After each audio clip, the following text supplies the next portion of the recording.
Hello my YouTube family, आप सबका मेरे चैनल पर स्वागत है। कल हमने व्यंजन संधि के नियमों के बारे में पढ़ा था। कल हमारी व्यंजन संधि पूरी हो गई थी। आज हम विसर्ग संधि के बारे में पढ़ेंगे, विसर्ग संधि की परिभाषा के बारे में और विसर्ग संधि के नियमों के बारे में। तो चलो शुरू करते हैं। विसर्ग संधि।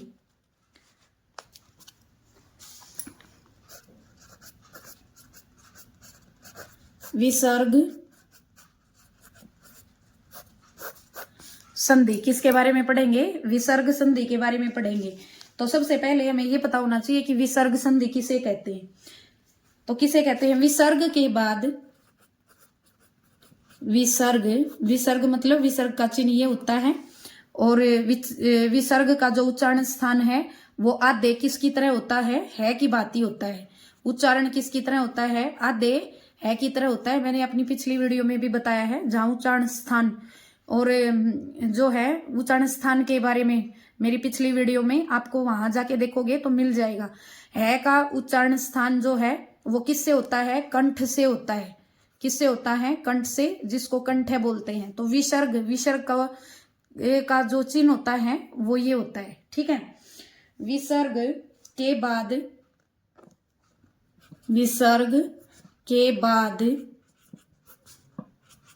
स्वर या विसर्ग के बाद स्वर या व्यंजन, विसर्ग के बाद स्वर या व्यंजन आने से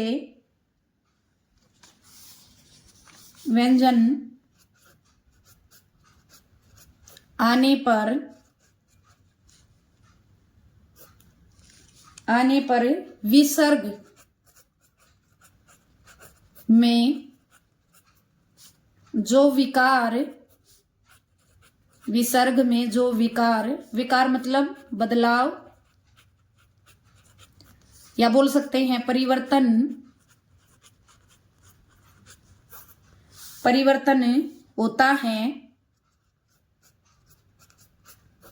होता है उसे विसर्ग संधि कहते हैं। उसे विसर्ग संधि कहते हैं।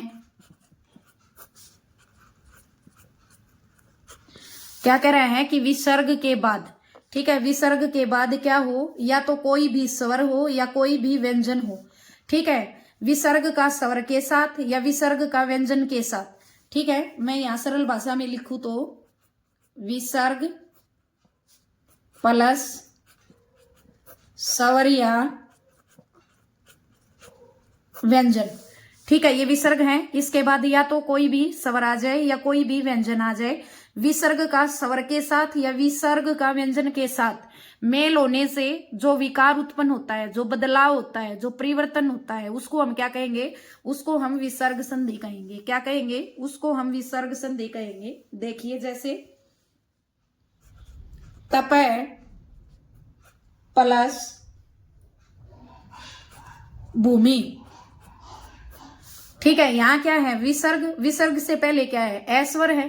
ठीक है। क्योंकि पै का वर्ण विच्छेद हम करेंगे तो क्या हो जाएगा? पै हलंत प्लस ए। तो विसर्ग से पहले क्या है? इस विसर्ग से पहले यहां क्या है? ए है। और विसर्ग के बाद क्या है? किसी भी वर्ग का तीसरा, चौथा या पांचवा। तो ये कौन सा है? प, फ, ब, भ। तो कौन सा है? विसर्ग के बाद कौन सा है? विसर्ग के बाद जो है चौथा वर्ण है। कौन सा है? चौथा वर्ण है। तो ये नियम है कि यदि विसर्ग से पहले ऐश्वर हो और विसर्ग के बाद किसी भी वर्ण का तीसरा, चौथा या पांचवा हो तो विसर्ग जो है वो किस में बदल जाएगा? ओ में बदल जाएगा। विसर्ग किस में परिवर्तित हो जाएगा? ये विसर्ग ओ में परिवर्तित हो जाएगा। ठीक है। तो यहां क्या है? ब है, बू है। तो विसर्ग किस में हो रहा है? ओ में परिवर्तित। तो तय तो था ही हमारे पास। पै है, पै आधा हो गया क्योंकि इसमें से ए निकाल लिया था ये। और यहां ओ और भू और मी, ये शब्द निकल के आया हमारे पास। ठीक है। ये शब्द निकल के आया। ये अशुद्ध रूप है। जब हम इसको शुद्ध करेंगे, क्योंकि व्यंजन से के सामने अगर कोई स्वर है, ठीक है, व्यंजन के सामने अगर कोई स्वर है तो वो व्यंजन में के साथ मिल जाता है।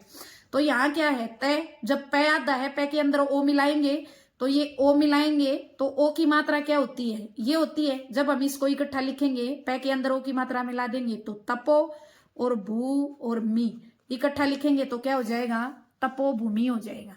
इकट्ठा लिखेंगे तो क्या हो जाएगा, तपो भूमि हो जाएगा। अगला देखिए, मने प्लस योग, यहां क्या है, विसर्ग है। विसर्ग से पहले क्या है, ऐश्वर है, क्योंकि न का हम वर्ण विच्छेद करेंगे तो क्या हो जाएगा, न हलंत प्लस ए, और विसर्ग है। विसर्ग से पहले क्या है, ए है, और विसर्ग के बाद यदि र, य, र, ल, व या है हो तो विसर्ग का क्या हो जाता है, ओ हो जाता है। तो यहां क्या है, यह है, यो है, ठीक है। यहां क्या है, यह को की मात्रा लगाएंगे तो यो। तो विसर्ग के से पहले क्या है, ए है, विसर्ग के बाद क्या है, यह है। तो विसर्ग किस में परिवर्तित हो जाएगा, विसर्ग ओ में परिवर्तित हो जाएगा, और ओ की मात्रा होती है ये। देखो न में से ए निकाल लिया था तो न हमारे पास आधा है, ठीक है। विसर्ग ने क्या बना दिया, परिवर्तन हो गया ओ का, और शेष क्या बचा हमारे पास, योग है ही, ठीक है। ये शब्द निकल के आया हमारे पास। जब हम इसका शुद्ध रूप लिखेंगे तो मैं न के अंदर ओ जोड़ देंगे तो क्या हो जाएगा, नो योग। इकट्ठा लिखेंगे तो क्या हो जाएगा, मनोयोग हो जाएगा। क्या हो जाएगा, मनोयोग हो जाएगा। अगला देखिए, दू है प्लस, दू है प्लस आशा, दू है प्लस आशा, आ है भाई ये, ठीक है। अगला देखिए, अगला क्या है, दू है प्लस आशा है। तो विसर्ग है, विसर्ग से पहले क्या है, स्वर है। कौन सा स्वर है, उ, और विसर्ग के बाद भी क्या है, स्वर है। कौन सा स्वर है, आ। जब विसर्ग से पहले उ हो और विसर्ग के बाद आ स्वर हो तो विसर्ग किस में बदल जाएगा, र में परिवर्तित हो जाएगा। किस में परिवर्तित हो जाएगा, ये विसर्ग जो है वो किस में परिवर्तित हो जाएगा, र में परिवर्तित हो जाएगा। कब, जब विसर्ग से पहले क्या हो, उ हो, और विसर्ग के बाद क्या हो, आओ। तो देखिए, विसर्ग र में परिवर्तित हो गया तो हमारे पास क्या था, दू, ठीक है। विसर्ग किसमें, र में परिवर्तित हो गया। आगे वर्ड क्या था हमारे पास, आशा, ये निकल के आया। जब हम इसका शुद्ध रूप लिखेंगे तो दू, र के अंदर क्या होगा, स्वर जुड़ जाएगा, आ, तो रा और शा इकट्ठा लिखेंगे तो क्या हो जाएगा, दुराशा हो जाएगा। इकट्ठा लिखेंगे तो क्या हो जाएगा, दुराशा हो जाएगा। अगला देखिए, इसी तरह से नी है प्लस आहार, ठीक है। क्या है, नी है प्लस आहार। वही बात है, विसर्ग से पहले क्या है, ई स्वर है, और विसर्ग के बाद क्या है, आ है। विसर्ग से पहले स्वर और विसर्ग के बाद क्या हो, आ हो या स्वर हो, ठीक है। तो विसर्ग का क्या हो जाएगा, विसर्ग किस में परिवर्तित हो जाएगा, र में परिवर्तित हो जाएगा। तो नी तो है ही, विसर्ग किस में परिवर्तित हुआ, र में। आगे क्या था हमारे पास, आहार, ये शब्द बना, ठीक है। ये शब्द बना। जब हम इसका शुद्ध रूप लिखेंगे तो नी, र को ए में जोड़ देंगे तो क्या हो जाएगा, रा हा र। तो इकट्ठा लिखेंगे तो क्या हो जाएगा, निराहार हो जाएगा, निराहार हो जाएगा। क्या हो जाएगा, जब हम इकट्ठा लिखेंगे तो निराहार हो जाएगा, निराहार हो जाएगा। क्या हो जाएगा, निराहार हो जाएगा। अब चलो विसर्ग संधि के नियम पढ़ते हैं, ठीक है। ये तो था विसर्ग संधि किसे कहते हैं। अब पढ़ते हैं विसर्ग संधि के नियम। विसर्ग संधि के नियम, ठीक है। विसर्ग संधि के नियम पढ़ते हैं। तो विसर्ग संधि का पहला नियम देखिए, ध्यान से, बड़े ध्यान से समझने की जरूरत है। कुछ बच्चों को ये संधि बहुत मुश्किल लगती है। अगर हम इसको अच्छे से समझेंगे ना तो विसर्ग इस संधि से आसान कोई भी टॉपिक नहीं है भाई, ठीक है। तो ध्यान से समझो इसको, बिल्कुल आसान है। और अगर संधि आपको आ गई ना तो आपको प्रत्यय भी आ जाएंगे, आपको उपसर्ग भी आ जाएंगे, आपको समास भी आ जाएंगे, ठीक है। और आपको शुद्ध वर्तनी भी आ जाएगी। ये 3-4 जो टॉपिक हैं वो किससे जुड़े हुए हैं, वो सारे के सारे संधि से जुड़े हुए हैं। अगर संधि जिसको आ गई है ना तो उसके ये 4-5 नंबर परीक्षा के अंदर, और हर टॉपिक में से 1 या 2 नंबर के क्वेश्चन पूछे जाते हैं। तो आपके अगर संधि आप अच्छे से समझ लोगे तो आपके 6 या 7 नंबर पक्के हो जाएंगे परीक्षा के अंदर, चाहे वो आप किसी भी एग्जाम में बैठो। ठीक है, तो विसर्ग संधि का हम पहला नियम पढ़ते हैं। क्या कह रहा है कि यदि विसर्ग के बाद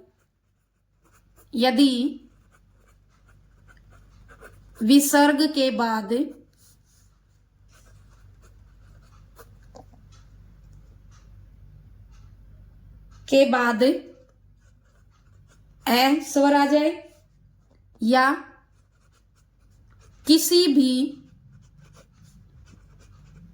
भी वर्ग का तीसरा, चौथा, पांचवा वर्ण या य, र, ल, व है वर्ण, ठीक है हो तो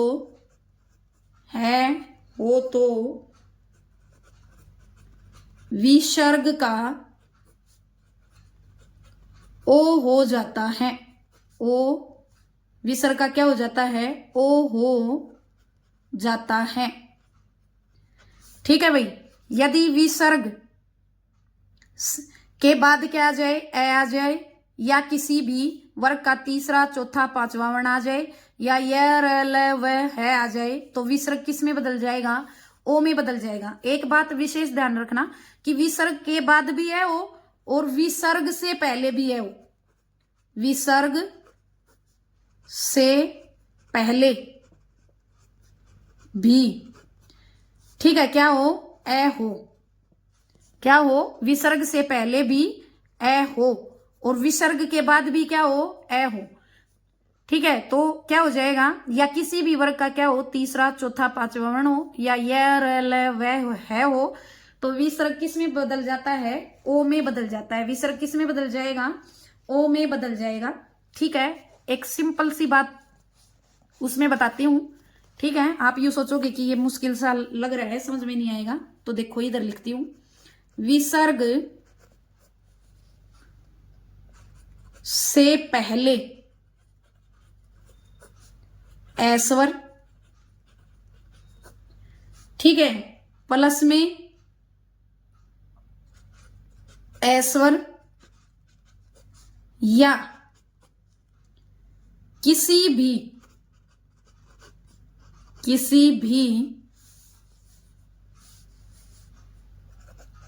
वर्ग का तीसरा, चौथा, पांचवा वर्ण या य, र, ल, व है, ठीक है, हो तो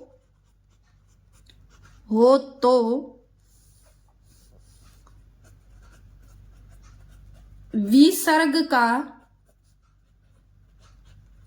ओ हो जाता है। ओ हो जाता है। ठीक है, और बाद के ए स्वर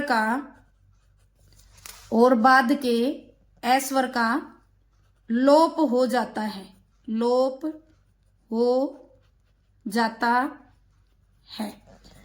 क्या कह रहा है कि विसर्ग से पहले भी क्या हो? ए हो और विसर्ग के बाद भी क्या हो? ए स्वर हो या किसी भी वर्ग का कौन सा? तीसरा, चौथा, पांचवा वर्ण हो य, र, ल, व है हो तो विसर्ग का क्या हो जाएगा? ओ हो जाएगा और विसर्ग से पहले जो ए स्वर है ना उसका क्या हो जाएगा? लोप हो जाएगा। तो चलो हम उदाहरण पढ़ते हैं।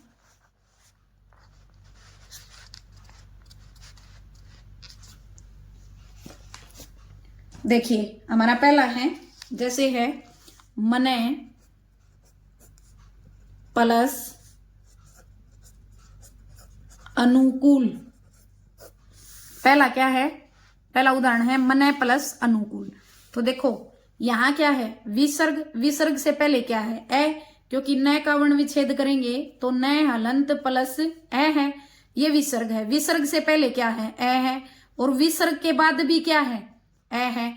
ये नियम है कि विसर्ग से पहले भी क्या हो, ए हो, और विसर्ग के बाद भी क्या हो, ए हो। तो जो ये विसर्ग है ये किस में परिवर्तित हो जाएगा, ओ में परिवर्तित हो जाएगा, और ओ की मात्रा होती है ये, और जो पहले वाला जो ए है ना उसका क्या हो जाएगा, लोप हो जाएगा। पहले वाले ए का क्या हो जाएगा, लोप हो जाएगा। अब देखो मैं तो है ही हमारे पास न, क्योंकि ए निकाल लिया था हमने, तो न क्या हो गया, आधा हो गया, और किस में विसर्ग किस में परिवर्तित हो गया, ओ में। तो न, ओ, नू, कु, ले, ये शब्द निकल के आया। ठीक है, जब हम इसका मानक रूप लिखेंगे तो मैं तो है ही, जब न के अंदर ओ जोड़ देंगे, क्योंकि न व्यंजन है और ओ आधा है और ओ क्या है, स्वर है, तो ये नियम है आधे व्यंजन के साथ या उसके सामने क्या हो, उससे आगे क्या हो, स्वर हो, तो वो उसमें मात्रा के रूप में जुड़ जाएगा। तो मैं है, मैं के अंदर वो जोड़ेंगे तो क्या हो जाएगा, मनो, नू, कूल, इकट्ठा लिखेंगे तो क्या हो जाएगा, मनोनुकूल हो जाएगा। क्या हो जाएगा, इकट्ठा लिखेंगे तो मनोनुकूल हो जाएगा। अगला देखिए, अगला है जैसे तपय प्लस बल।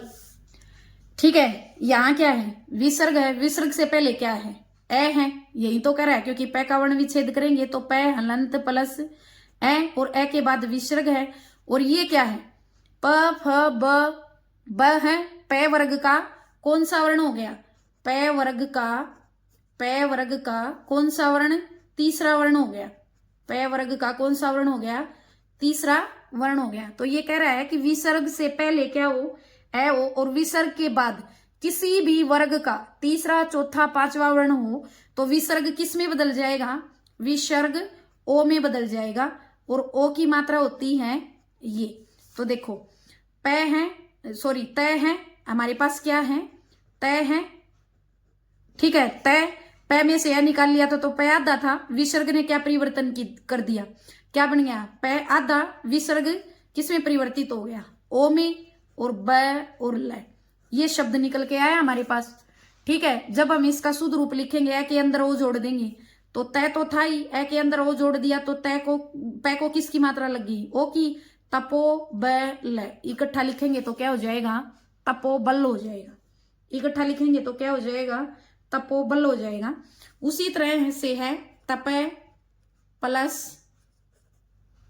भूमि। ठीक है, तपय प्लस भूमि, यहां क्या है, विसर्ग है, पै का वर्ण विच्छेद करेंगे तो पै हलंत प्लस ए है, इधर क्या है, ए, और यहां प फ ब भ, यहां क्या है, पै वर्ग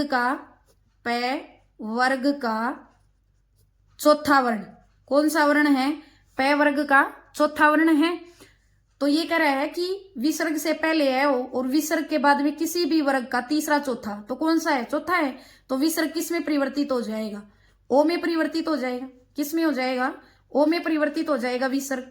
तो देखिए यहां क्या है, तय है, पै हमारे पास आधा, विसर्ग किस में परिवर्तित हो गया, ओ में, पीछे शब्द क्या है हमारे पास, भूमि, ये शब्द निकल के आया। जब हम इसका शुद्ध रूप लिखेंगे तो तय, पै के अंदर वो जोड़ देंगे तो तपो भूमि, इकट्ठा लिखेंगे तो क्या हो जाएगा, तपो भूमि हो जाएगा। क्या हो जाएगा, इकट्ठा लिखेंगे तो तपो भूमि हो जाएगा। अगला देखिए, प प्लस धन। ठीक है, यह का वर्ण विच्छेद करेंगे तो यह हलंत प्लस में क्या है, ए है, ए के बाद विसर्ग है, प फ ब भ, ये तय वर्ग का है, त थ द ध, तय वर्ग का। ठीक है, तय वर्ग का कौन सा वर्ण, चौथा वर्ण, तय थ द ध न, सॉरी तीसरा वर्ण है, कौन सा वर्ण है, तय वर्ग का तीसरा वर्ण। तो यहां क्या है, जब ये कह रहा है कि विसर्ग से पहले है और विसर्ग के बाद किसी भी वर्ण का तीसरा, चौथा या पांचवा, तो ध क्या है, तय वर्ग का त थ द ध। ठीक है, त थ द ध, तो तय वर्ग का कौन सा वर्ण है, तय वर्ग का यहाँ पे चौथा वर्ण है, कौन सा वर्ण है, चौथा वर्ण आ गया। तो चौथा वर्ण आ गया तो किस में, विसर्ग किस में परिवर्तित हो जाएगा, ओ में। तो क्या था हमारे पास, पै तो था ही, ठीक है, यह आधा, और विसर्ग किस में परिवर्तित हो गया, ओ में और पीछे शब्द क्या था, धन, ये निकल के आया। जब हम इसका शुद्ध रूप लिखेंगे तो प या के अंदर ओ जोड़ देंगे, यो ध न, इकट्ठा लिखेंगे तो क्या हो जाएगा, पयोधन हो जाएगा। इकट्ठा लिखेंगे तो क्या हो जाएगा, पयोधन हो जाएगा। अगला देखिए, अगला क्या कर रहा है, जैसे है मने प्लस योग, मने प्लस क्या है, योग है। न का वर्ण विच्छेद करेंगे तो न हलंत प्लस यहाँ क्या है, ए के बाद क्या है, विसर्ग, और विसर्ग के बाद क्या है, यह है।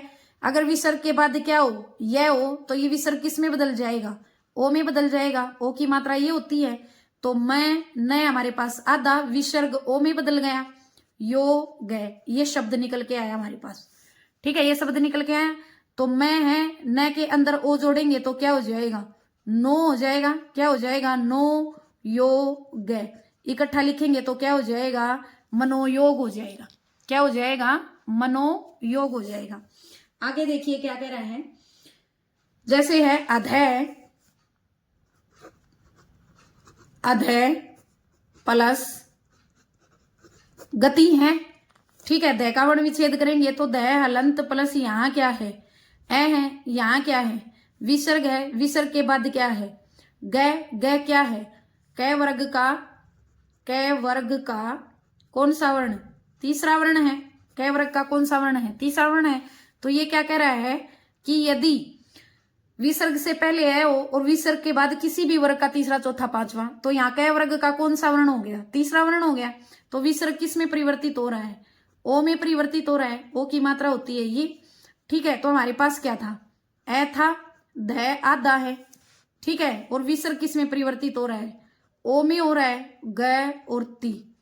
ठीक है, ये हो गया। जब हम इसको लिखेंगे तो ए है, ध के अंदर ओ जोड़ देंगे तो क्या हो जाएगा, धो ग ती, इकट्ठा लिखेंगे तो क्या हो जाएगा, अधोगति हो जाएगा। इकट्ठा लिखेंगे तो क्या हो जाएगा, अधोगति हो जाएगा। उसी तरह से देखिए, वे प्लस वृद्ध। ठीक है, यहां क्या है, यह है, यह का वर्ण विच्छेद करेंगे तो यह हलंत प्लस ए के बाद क्या है, विसर्ग है, और यहां क्या है, वह है।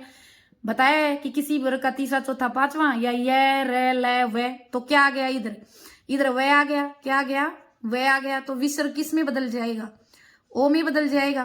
किस में बदल जाएगा, ओ में। तो वह तो है ही, यह हमारे पास आधा है, विसर्ग किस में परिवर्तित हो गया, ओ में, और शेष आगे क्या है, वृद्ध शब्द है हमारे पास, यह निकल के आया। जब हम इसका शुद्ध रूप लिखेंगे तो वह और यह के अंदर ओ जोड़ेंगे तो यो और व्री और द के पैरों में ध, इकट्ठा लिखेंगे तो क्या हो जाएगा, वयोवृद्ध हो जाएगा। क्या हो जाएगा, वयोवृद्ध हो जाएगा। अगला देखिए, पय प्लस में द है। ठीक है, यहां क्या है, यह का वर्ण विच्छेद करेंगे तो यह हलंत प्लस ए के बाद विसर्ग, और ये क्या है, त थ ध। ठीक है, तय वर्ग का क्या है, ये तय वर्ग का कौन सा वर्ण, त थ द, तो तीसरा वर्ण हो गया। तय वर्ग का कौन सा वर्ण हो गया, तीसरा वर्ण हो गया, द हो गया। ठीक है, तो ये विसर्ग किस में बदल जाएगा, ये विसर्ग ओ में बदल जाएगा। ओ की मात्रा होती है ये। तो यहां क्या है, प, ये हमारे पास क्या है, आधा है, फिर ओ और फिर द, ये शब्द निकल के आए। जब हम इसका शुद्ध रूप लिखेंगे तो प, ये को और ओ को जोड़ देंगे तो यो ध, इकट्ठा लिखेंगे तो क्या हो जाएगा, प्योद हो जाएगा। क्या हो जाएगा, प्योद हो जाएगा। अगला देखिए, मने प्लस रथ। ठीक है, अगला क्या है, मने प्लस रथ। यह रे वर्ण आ गया इधर, मने न का वर्ण विच्छेद करेंगे तो न हलंत प्लस ए आ गया। विसर्ग से पहले ए है, विसर्ग के बाद क्या है, रे है, य तो रे आ गया विसर्ग के बाद। तो विसर्ग किस में बदल जाएगा, विसर्ग ओ में परिवर्तित हो जाएगा। ओ में बदल जाएगा, किस में बदल जाएगा, विसर्ग ओ में परिवर्तित हो जाएगा। ओ की मात्रा ये होती है। तो मैं न ओ रे और थे, ये शब्द निकल के आया हमारे पास। जब हम न के अंदर ओ मिलाएंगे तो नो हो जाएगा। इकट्ठा लिखेंगे तो मैं न के अंदर ओ मिला दिया तो नो रथ है। इकट्ठा लिखेंगे तो क्या हो जाएगा, मनोरथ हो जाएगा। क्या हो जाएगा, इकट्ठा लिखेंगे मनोरथ हो जाएगा। अब देखिए मने प्लस हर है, यहां क्या है विसर्ग, विसर्ग से पहले न है, न का वर्ण विच्छेद करेंगे, न हलंत प्लस में ए के बाद क्या है विसर्ग, विसर्ग के बाद क्या है क्या करे, विसर्ग से पहले है हो और विसर्ग के बाद क्या हो है हो, तो विसर्ग किस में बदल जाएगा, ओ में बदल जाएगा। किस में बदल जाएगा, ओ में बदल जाएगा। तो म क्या शब्द निकल के आया, म न ओ है रे, ये शब्द निकल के आया। जब न के अंदर ओ जोड़ेंगे तो क्या हो जाएगा नो, तो मैं न के अंदर ओ जोड़ दिया तो क्या हो गया नो है रे। इकट्ठा लिखेंगे तो क्या हो जाएगा मनोहर हो जाएगा। ठीक है, इकट्ठा लिखेंगे तो हम क्या हो जाएगा मनोहर। और मनोहर अर्थ, मनोहर शब्द का अर्थ क्या होता है, मन को हरने वाला। ठीक है, मन को अच्छा लगने वाला या मन को हरने वाला। इसी नियम में एक दो अपवाद है, संधि में जो है अपवाद भी आ जाते हैं जो परीक्षा में पूछे जाते हैं, फिर हम सोचते हैं कि ये कहां से आ गया। ठीक है, ये तो हमने कभी पहले पढ़ाई नहीं था, तो मैं अपवाद की बात कर रही हूं। ठीक है, किसकी बात कर रही हूं, अपवाद की बात कर रही हूं। देखिए क्या कह रहे हैं कि जब पुनः आ जाए, ठीक है, या अंतः शब्द आ जाए, मतलब पहला पुनः आ जाए या अंतः आ जाए में जो विसर्ग है, विसर्ग का क्या हो जाता है रे हो, विसर्ग का रे हो जाता है। क्या हो जाता है, विसर्ग का रे हो जाता है। रे हो जाता है का देखो, जैसे है पुनः प्लस मुद्रण, पुनः प्लस मुद्रण।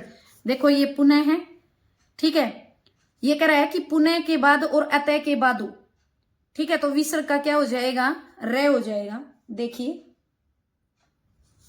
अब इसको हम इकट्ठा लिखेंगे तो पु न, विसर्ग का क्या हो रहा है रे मु द्रण, ये शब्द निकल के आया। रे क्या है हमारा आधा, ये नियम है कि अगर व्यंजन आधा है तो अपने से अगले व्यंजन की सिरोरेखा में चला जाएगा। जब इसको हम शुद्ध लिखेंगे तो पु न, मैं के ऊपर ये रह चला गया और इकट्ठा लिखेंगे तो ये हो जाएगा, क्या हो जाएगा पुनर्मुद्रण हो जाएगा। क्या हो जाएगा पुनर्मुद्रण हो जाएगा। उसी तरह से देखिए बहुत बार ये संधि पूछी जाती है। ये संधि शब्द आता है अंतः प्लस धान। ठीक है, अतः है, अतः के बाद क्या है विसर्ग है, तो विसर्ग किस में परिवर्तित हो रहा है रे में परिवर्तित हो रहा है। तो अ त रे, ये धा और न, ये शब्द निकल के आया। जब हम इसका शुद्ध रूप लिखेंगे तो अ तय रे किसके ऊपर चला जाएगा द के ऊपर, द के ऊपर द की मात्रा में चला जाएगा, की मात्रा में ना न। इकट्ठा लिखेंगे तो क्या हो जाएगा अंतर्धान हो जाएगा। क्या हो जाएगा अंतर्धान हो जाएगा। उसी तरह से देखिए पुनः प्लस जन्म। ठीक है, यहां क्या है पुनः और साथ में क्या है विसर्ग, विसर्ग क्या हो जाएगा पुनः और अंतः हो तो विसर्ग क्या हो जाएगा रे हो जाएगा भाई। अब इसको हम लिखेंगे पु न रे के नीचे हलंत, क्योंकि आधा है, आधे रे में परिवर्तित हो रहा है ज न में, ये शब्द निकल के आए। लेकिन यह शुद्ध शब्द है, जब हम इसको शुद्ध करेंगे इसका मानक रूप लिखेंगे तो पु न जय, और ये रे है ये किस पे चला जाएगा जय की सिरोरेखा में, न और मैं। इकट्ठा लिखेंगे तो क्या हो जाएगा पुनर्जन्म हो जाएगा। इकट्ठा लिखेंगे तो क्या हो जाएगा पुनर्जन्म हो जाएगा। अब देखिए एक शब्द और है अंतः, अंतः प्लस अग्नि। अंतः प्लस क्या है अग्नि है। ठीक है, एक शब्द मैंने यहां लिखा, क्या लिखा अंतः प्लस अग्नि। यहां क्या है अंतः, विसर्ग किस में बदल रहा है आधे रे में बदल रहा है। ठीक है, अब क्या है हमारे पास अंतः रे, आगे शब्द क्या है अग्नि, ये शब्द निकल के है। जब हम इसको शुद्ध रूप लिखेंगे तो क्या हो जाएगा शुद्ध रूप लिखेंगे तो अ न त, और र के अंदर ए जोड़ देंगे तो र क्या हो जाएगा, पूरा हो जाएगा, शेष क्या बचा, अग्नि। इकट्ठा लिखेंगे तो क्या हो जाएगा, अंतरअग्नि हो जाएगा। कई बार ये शब्द बहुत बार परीक्षा में पूछा जाता है और बच्चे बहुत बार इसको गलत कर देते हैं, क्योंकि बच्चे सोचते हैं कि अंतर प्लस अग्नि तो अंतराग्नि हो जाएगा, जबकि ये अंतर नहीं होता, अंत प्लस अग्नि। ठीक है, अंतर नहीं होता, इसको अगर बोलें तो अंतराग्नि बना देते हैं बच्चे, जो परीक्षा में गलत हो जाता है। ये होता है अंत प्लस अग्नि। ठीक है, इसका संधि विच्छेद और विसर्ग जो है वो र में बदल रहा है आधे में, और र के बाद क्या है, ए है, र के बाद ए है, तो र क्या हो जाएगा, पूरा। जब इसको लिखेंगे तो क्या हो जाएगा, अंतराग्नि हो जाएगा। क्या हो जाएगा, अंतराग्नि हो जाएगा। आज के लिए इतना ही। अगर मेरी वीडियो आपको अच्छी लगी हो तो इसे लाइक करें, शेयर करें, सब्सक्राइब करें। धन्यवाद। कल पढ़ेंगे हम विसर्ग संधि का अगला नियम।